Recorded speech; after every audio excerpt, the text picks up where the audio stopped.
हाय दोस्तों, आज फिर एक बार आप लोग का RS ट्यूटोरियल 82 में स्वागत है। आज हम लेकर आए हैं 8.1 का क्वेश्चन नंबर 6, 7, 8।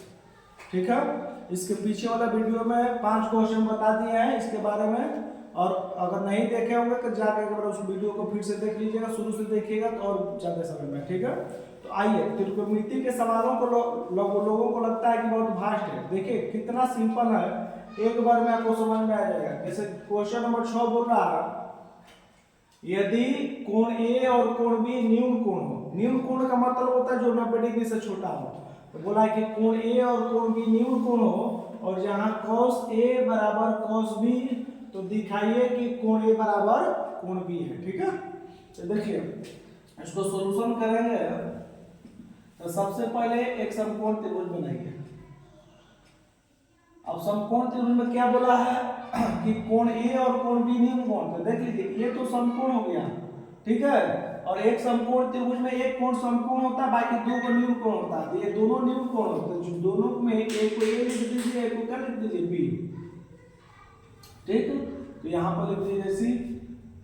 अब सवाल क्या बोला है कि बोला है कि चूंकि cos ए बराबर cos बी, ये सवाल दिया है कि जहां cos ए बराबर है cos बी का। ठीक है, तो देखिए cos ए बराबर cos बी। अब cos का सूत्र हम लिखवा दिए आप लोगों को। cos का सूत्र होता है आधार बटा में कोण।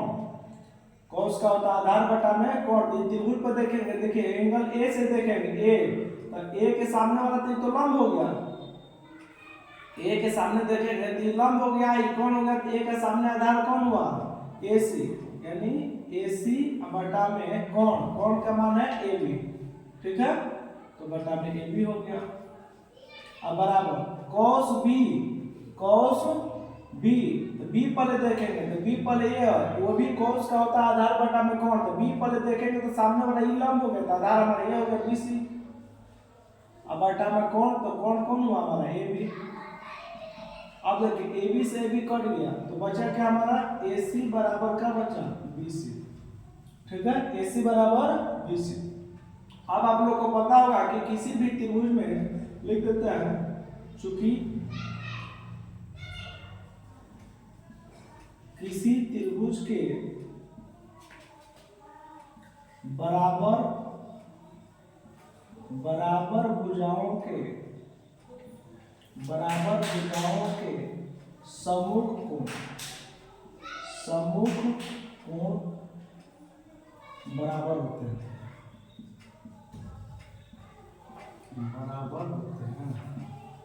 ठीक है, ये प्रमेय है कि किसी त्रिभुज के बराबर भुजाओं के सम्मुख, यानी इसको शीर्षाभिमुख भी कहा जाता है, तो सम्मुख कोण क्या होते हैं, बराबर होते हैं। देखिए इस त्रिभुज के भुजा AC कहाँ है, AC ये भुजा, और BC कहाँ है, ये। तो इसके सम्मुख देखेंगे तो A, इसके सम्मुख देखेंगे तो B, यानी बराबर होता है। तो कोण A बराबर क्या हो गया, B। इसलिए हो गया हमारा कोण A बराबर हो गया कोण B। ये सवाल हमारा क्या हो गया। ठीक है, हमको आशा होगा कि आप लोगों को ये सवाल बहुत बढ़िया से समझ में आया। ठीक है, अब चलते हैं। ठीक है, तो अभी हम लोग देखें क्वेश्चन नंबर 6, अब देखते हैं हम लोग क्वेश्चन नंबर 7। ठीक है ना, आइए इसको समझते हैं। सवाल पहले करा है कि यदि cot थीटा बराबर 7/8। ठीक है, तो इसमें दो सवाल दिया। पहला सवाल 1 + sin थीटा × 1 - sin थीटा बटा में 1 + cos थीटा × 1 - cos थीटा। और दूसरा सवाल है cot स्क्वायर थीटा का मान निकालिए। ठीक है, दोनों का मान निकालना। आइए देखते हैं। सबसे पहले क्वेश्चन नंबर 1, तो कहा है 1 + sin थीटा × 1 - sin थीटा बटा में 1 + cos थीटा × 1 - cos थीटा। ठीक है, अब हम लोग एक सवाल का सूत्र निकाल देते कि A + B × A - B बराबर होता है A² - B²। ये फॉर्मूला हम लोग बीजगणित में पढ़े होंगे। ठीक है, A + B × A - B का होता है A² - B²।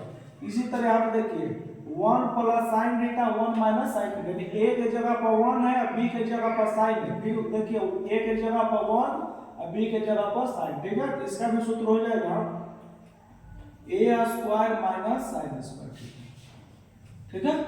a square minus b square, तो a के square minus sine square theta बटा में हो जाएगा, देखिए 1 plus cos theta into 1 minus cos theta, इसी फार्मूला में बैठेगा। a square minus b square, तो a के जगह पर 1 है तो 1 स्क्वायर माइनस b के जगह पर cos है तो cos स्क्वायर, ठीक है ना।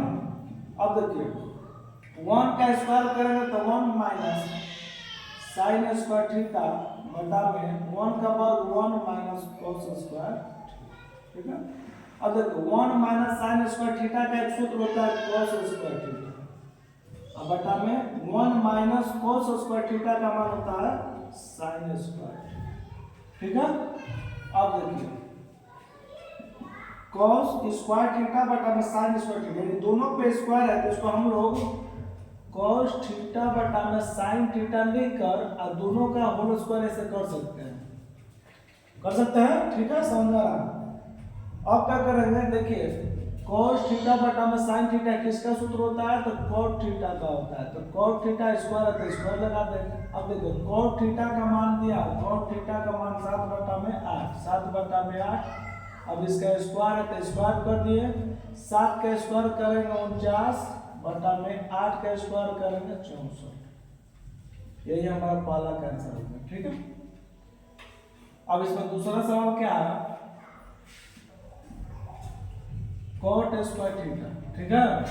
दूसरा सवाल बोला है कि cot स्क्वायर थीटा का मान निकालें, तो cot स्क्वायर थीटा, अब देखिए cot थीटा का मान दिया, cot थीटा का मान 7 बटा में 8, 7 बटा में 8, इसका स्क्वायर कर दीजिए, 7 का स्क्वायर होता है 49 बटा में 8 का स्क्वायर करेंगे तो 64, ये हमारा दूसरा का आंसर हो गया, ठीक। आशा समझ में आया होगा, ठीक है। तो अभी हम लोग देखें क्वेश्चन नंबर 7 बन गया है। अब चलते हैं क्वेश्चन नंबर 8 की ओर। इससे पहले कुछ बात करना चाह रहे हैं आप लोगों से, 1 मिनट का समय लगेगा। इससे पहले अगर आप हमारे चैनल पर नए हैं तो वीडियो को देख लीजिएगा, पीछे सभी सवाल पढ़ा चुके हुए, इसके फॉर्मूला सूत्र जो है मान निकालने के लिए 1 से लेकर 7 सवाल सब पढ़ा चुका है, ठीक है। और वीडियो पढ़ना है तो वीडियो को सब्सक्राइब जरूर कर लीजिएगा और बेल आइकन दबा लीजिएगा, ठीक है। अब चलते हैं क्वेश्चन नंबर 8। कह रहा है कि यदि 3 cot a बराबर 4, सवाल कर रहा है कि 3 cot a बराबर 4, तो जांच कीजिए कि, यानी जांचना है कि 1 माइनस tan स्क्वायर a बटा में 1 प्लस tan स्क्वायर a बराबर cos square a minus sin square a है या नहीं। यानी सवाल कर रहा है कि 3 cot a बराबर 4 है तो जांचना है कि ये इसके बराबर है कि नहीं, ठीक है।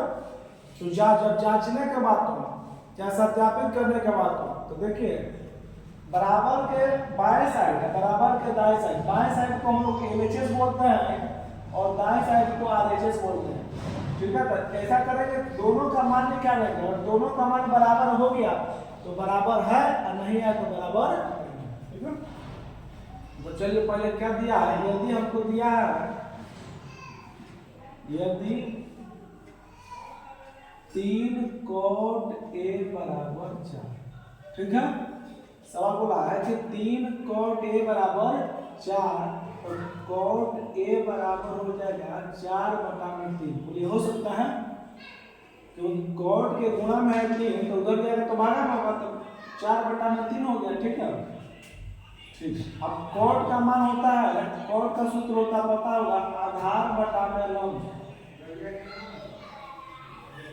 cot का होता है आधार बटा में लंब। चलिए यहाँ पे एक फिगर बनाते हैं समकोण त्रिभुज का, यहाँ पर लिखते हैं ABC है समकोण त्रिभुज, ठीक है। अब देखिए cot का मान a पहले देख रहा है, तो a पहले देखेंगे तो ये कोण हो जाता है, ठीक है। अब कहिएगा कैसे कोण हो गया, तो समकोण त्रिभुज के जो सामने होता है वो कोण का मान होता है, ठीक है।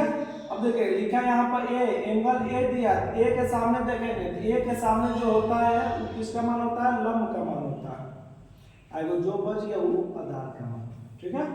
तो बेटा आधार का मान कितना 4, तो आधार बराबर 4 हो गया। लंब का मान कितना, तो लंब का मान 3 है, तो 3 हो गया। क्लियर। अब रह गया कोण का मान निकालने के लिए, तो हम बताएं पीछे कोण बराबर रूट में लंब स्क्वायर प्लस आधार स्क्वायर। अब देखिए, अब जो नए लड़के होंगे वो कहेंगे कि कोण बराबर लंब स्क्वायर प्लस आधार, ये कहां बता दिए, इस वीडियो में नहीं, इससे पीछे एक वीडियो बताया है, ठीक है, उस वीडियो में पूरा फार्मूला लिखा है, ये भी फार्मूला लिखा है, अगर नए हैं तो जाकर पीछे वाले वीडियो में देख लीजिए, ठीक है। तो देखिए लंब स्क्वायर, तो लंब का मान कितना है 3, 3 का स्क्वायर प्लस आधार स्क्वायर, तो आधार का मान कितना है 4, 4 स्क्वायर, 3 का वर्ग करेंगे 3 का स्क्वायर तो 9 प्लस 4 का स्क्वायर करेंगे 16। अब 16 9 जोड़ दीजिए 25, ठीक है। अब 25 का रूट यानी वर्गमूल निकालेंगे तो 5, ठीक है, कंप्लीट। अब देखिए, अब हमको जांचना था कि ये दोनों बराबर है कि नहीं, यानी 1 माइनस टेन स्क्वायर ए बटा में 1 प्लस टेन स्क्वायर ए बराबर cos स्क्वायर ए माइनस sin स्क्वायर ए बराबर है कि नहीं। तो सबसे पहले एलएचएस ले लेंगे, एलएचएस, तो एलएचएस ये बायां साइड वाला होता है, तो 1 माइनस टेन स्क्वायर ए बटा में 1 प्लस टेन स्क्वायर। तो देखिए 1 का मान 1 माइनस tan ए पहले देखना, tan का सूत्र होता है लंब बटा में आधार, तो ए पहले देखेंगे तो लंब देखिए 3 अब बटा में आधार का हो गया 4, ऐसे स्क्वायर तो स्क्वायर कर देंगे बटा में 1 का मान 1 प्लस tan स्क्वायर है, तो tan का मान फिर वही है लंब बटा में आधार यानी 3 बटा में 4, तो स्क्वायर कर देंगे। अब देखिए बराबर को वहां नहीं, बराबर यहां दे देता है 1 माइनस 3 का स्क्वायर करेंगे 9 बटा में 4 का स्क्वायर करेंगे 16 बटा में 1 का मान 1 प्लस 3 का स्क्वायर करेंगे 9 बटा में 4 का स्क्वायर करेंगे 16। फिर देखिए यहाँ पर आप घटाव करेंगे तो 1 में 9 बटा 16 घटाना, बटा पर घटाओ, इसके बटा में कुछ ना तो 1 लिख सकते हैं, ठीक है। जिसके बटा में कुछ नहीं होता है हर में 1 लिख दिया जाता है। अब क्या करेंगे 16 का 1 का लघुत्तम निकालेंगे 16 होगा, 16 में 1 ले भागा देंगे 16, 16 में 1 ले गुणा करेंगे 16 माइनस 16 में 16 का भागा 1, 1 में 9 ले गुणा करेंगे 9, टोटल के बटा में, फिर इसके बटा में कुछ ना तो 1, ठीक है। 1 और 16 का लघुत्तम निकालेंगे 16 होगा, 16 में 1 ले भागा देंगे 16, 16 में 1 ले गुणा करेंगे 16 और प्लस 16 में 16 से भागा दिए 1, 1 में 9 से गुणा करेंगे 9। अब देखो 16 से 16 कट गया, ठीक है, बचा क्या हमारा 16 में 9 घट गया 7 और 16 और 9 जोड़ दिए 25, ठीक है। यानी एलएचएस का मान आ गया हमारा 7 बटा में 25। अब निकालेंगे आरएचएस, तो आरएचएस का मान है हमारा देखिए cos स्क्वायर ए माइनस sin स्क्वायर ए, ठीक है। तो cos ए, तो cos का मान होता है आधार बटा में कोण, cos का मान होता है आधार बटा में कोण। ए पहले देखिए तो आधार हो गया 4, तो 4 बटा में कोण, कोण का मान कितना निकाला है 5, तो 5 इसका स्क्वायर कर देंगे माइनस sin ए, sin का मान होता है लंब बटा में कोण, इसमें से लंब देखिए कितना है 3 बटा में कोण का मान कितना है 5 स्क्वायर। अब देखिए 4 का स्क्वायर करेंगे 16 बटा में 5 का स्क्वायर करेंगे 25 माइनस 3 का स्क्वायर करेंगे 9 बटा में 5 का स्क्वायर करेंगे 25 और बटा में घटा कीजिए 25 25 का एलसीएम लेंगे 25 25 में 25 का भाग देंगे 1 1 में 16 गुणा किया 16 माइनस 25 में 25 का भागा देंगे 1 1 में 9 से गुणा करेंगे 9 अब 25 में 9 घटे 7 7 बटा में 25। अब देखिए जितना एलएचएस लेके चले थे 7 बटा 25 उतना ही आरएचएस का मान, इसलिए लिख देंगे, लिखेंगे चूंकि एलएचएस बराबर आरएचएस बराबर 7 बटा में 25, ठीक है। तो इस तरह हमारा सवाल बन के तैयार हुआ क्वेश्चन नंबर 8।